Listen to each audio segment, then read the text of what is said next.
ఏపీలో అసెంబ్లీ సీట్ల సంఖ్య పెరగబోతుందా? అందుకే పార్టీలన్నీ 2029పై ఫోకస్ చేశాయా? 94% స్ట్రైక్ రేట్ వచ్చినా కూటమిలో ఖుషీ లేదా?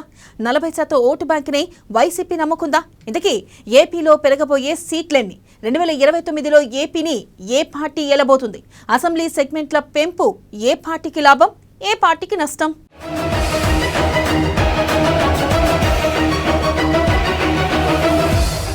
ఏపీలో 2029 ఎన్నికలపై పార్టీల ఫోకస్. ఏపీలో పెరగనున్న మరో 50 అసెంబ్లీ సీట్లు. వైసీపీ నేతలకు టీడీపీ నుంచి ఆహ్వానాలు. పొత్తులో ఎక్కువ సీట్లపై జనసేన ఫోకస్. నాయకులతో నిండుగా టీడీపీ జనసేన. అసెంబ్లీ సీట్ల సంఖ్య పెంచితే మేలని భావిస్తున్న వైసీపీ.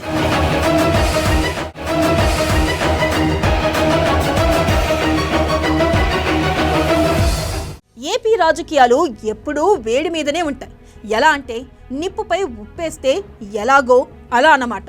అందుకే ప్రస్తుతం 2025లో ఉన్న ఆలోచనలు, వ్యూహాలు 2029 మీదకు వెళ్ళిపోతున్నాయి. ఆ ఎన్నికల కోసమే అంతా ప్రిపేర్ అవుతున్నారు. చూస్తే గట్టిగా 4 ఏళ్ల దాకా ఎన్నికలకు వ్యవధి ఉంది. కూటమి చేతిలో అధికారం నిండుగా ఉంది. ప్రజలకిచ్చిన 94% స్ట్రైక్ రేట్ నిండుగా ఉంది. లక్ష్యాలు చాలానే ఉన్నాయి. అయినా సరే అంతా 2029 అంటున్నారు. వైసీపీ తీరు చూస్తే కేవలం 11 సీట్లు మాత్రమే తమకు వచ్చాయని నిరాశపడడం లేదు. 40% ఓటు షేరు తమకు ఉందని తమ వాటా ఘనమే అంటుంది.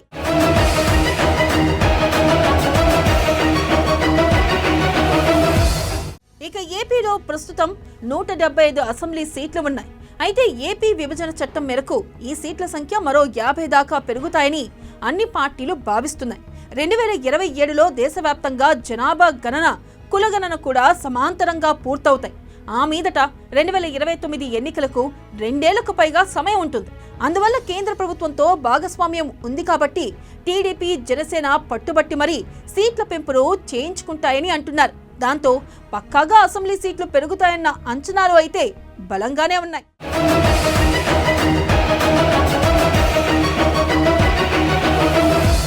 ఇక టీడీపీ ఇప్పటికే కిక్కిరిసి ఉంది. అయినా సరే వైసీపీ నుంచి నేతలకు ఆహ్వానం పలుకుతుంది. బలమైన నేతలు నియోజకవర్గాల్లో ప్రభావం చూపించేవారు ఉంటే కనుక ఖచ్చితంగా వారిని చేర్చుకోవడానికే చూస్తుంది. అంతేకాదు టీడీపీలో గత ఎన్నికల్లో సీట్లు దక్కక త్యాగం చేసిన వారికి ప్రయారిటీ ఇవ్వాలని చూస్తుంది. ఇక పార్టీలో ఎమ్మెల్యేలుగా నెగ్గి వచ్చిన వారి పనితీరు ఎప్పటికప్పుడు మదింపు చేస్తుంది. సరిగ్గా మార్కులు దక్కని వారిని పక్కకు పెట్టడం అన్న ఆలోచన టీడీపీలో ఉంది అని అంటున్నారు. మొత్తం మీద చూస్తే మిత్రులకు ఎన్ని సీట్లు ఇవ్వాలి, తమ పార్టీకి ఎన్ని ఉంచుకోవాలి, ఎక్కడెక్కడ సీట్లు పెరుగుతాయి ఏమిటి అన్నది పూర్తిగా అవగాహనతో పాటు రాజకీయ ప్రణాళికలతో టీడీపీ స్పష్టంగా ఉంది అని అంటున్నారు.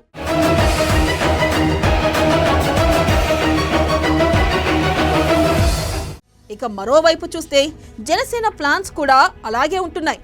ఈసారి 21 మాత్రమే, వచ్చేసారి అంతకు మరింత అన్న లెక్కలతో జనసేన ఉంది. ఆ పార్టీ కూడా ఎక్కువగా సీట్లు తెచ్చుకోవాలని, అలా పొత్తులలో సాధించిన సీట్లన్నీ 2024 ఎన్నికల్లో మాదిరిగా గెలిచి తీరాలని ఆలోచనలు చేస్తుంది. ఇక తమకు బలం తక్కువగా ఉన్న రాయలసీమ లాంటి జిల్లాల్లో వైసీపీ నుంచి కూడా నేతలను తీసుకోవాలని చూస్తుంది. ఆ విధంగా అందరికీ భరోసా ఇస్తూ వచ్చే ఎన్నికల్లో తమ స్థానబలం, అంగబలం చూపించి పొత్తులో ఎక్కువ వాటా సాధించాలని చూస్తుంది.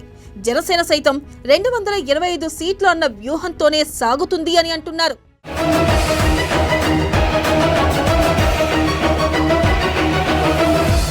ఇక ఏపీలో ఎలా చూసుకున్నా ఉన్నవి 3 ప్రధాన పార్టీలే అన్నది వైసీపీ ఆలోచన. టీడీపీ, జనసేనలలో ఇప్పటికే నేతలు చాలా మంది ఉన్నారు. వచ్చే ఎన్నికల్లో 225 సీట్లు చేసినా కూటమిలోని 3 పార్టీలు పంచుకోవడానికి చాలవని వైసీపీ లెక్క వేస్తుంది. దాంతో మరో 50 సీట్లు అదనంగా వచ్చినా సీటు దక్కని వారు పెద్ద ఎత్తున ఉంటారని భావిస్తుంది. వారందరికీ సరైన రాజకీయ వేదికగా వైసీపీయే ఉంటుందని అంచనా వేస్తుంది.